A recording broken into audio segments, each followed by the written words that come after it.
పారిశుద్ధ్య కార్మికులకు గౌరవించి శానిటేషన్ ఇంజనీర్గా పేరును మార్చాలని రాష్ట్ర ప్రభుత్వానికి ఎమ్మెల్యే కాలేరు వెంకటేష్ విజ్ఞప్తి చేశారు. ఈ సందర్భంగా అంబర్పేట్ ఎంసీహెచ్ గ్రౌండ్లో నారెడ్కో తెలంగాణ సంస్థ ఆధ్వర్యంలో నియోజకవర్గంలోని 900 మంది పారిశుద్ధ్య కార్మికులకు స్వెటర్లను పంపిణీ చేశారు. ఈ సందర్భంగా ఎమ్మెల్యే మాట్లాడుతూ పారిశుద్ధ్య కార్మికుల సేవలు మరవలేనివని, వారిని గౌరవించి తెలంగాణ తొలి ముఖ్యమంత్రి కేసీఆర్ వేతనాలను పెంచారని, కాంగ్రెస్ ప్రభుత్వం కూడా పారిశుద్ధ్య కార్మికులను గుర్తించి వేతనాలను పెంచాలని ఆయన డిమాండ్ చేశారు. పారిశుద్ధ్య కార్మికులకు డబుల్ బెడ్రూమ్ ఇళ్లను కేటాయించాలని ఆయన కోరారు.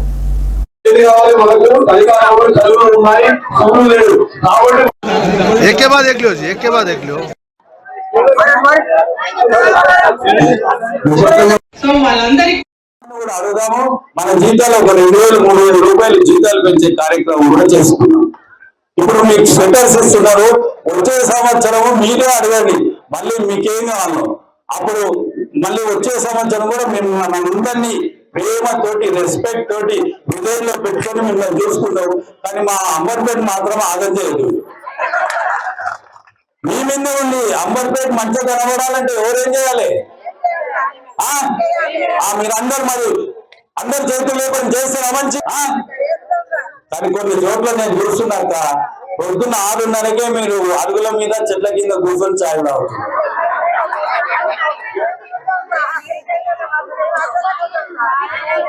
అట్లా చేయకండి.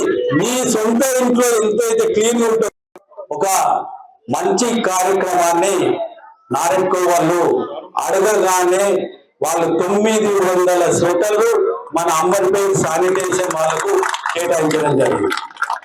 వాళ్ళు ఏమాత్రం కమర్షియల్ యాక్టివిటీ కాకుండా, స్వార్థం లేకుండా, నిస్వార్థంగా వాళ్ళు సమాజ సేవకు పూనుకున్నారు. చాలా చోట్ల బ్లడ్ క్యాంపులు, బ్లడ్ డొనేషన్ క్యాంపులు, ఇల్లు కట్టేయడము, భోజనాలు విపరీతమైన పరిస్థితులు ఉన్నప్పుడు భోజనాలు పెట్టడము, ఆ తర్వాత క్యాన్సర్ పేషెంట్లను ట్రీట్ చేయడము, ఈ విధంగా ఎన్నో సేవా కార్యక్రమాలకు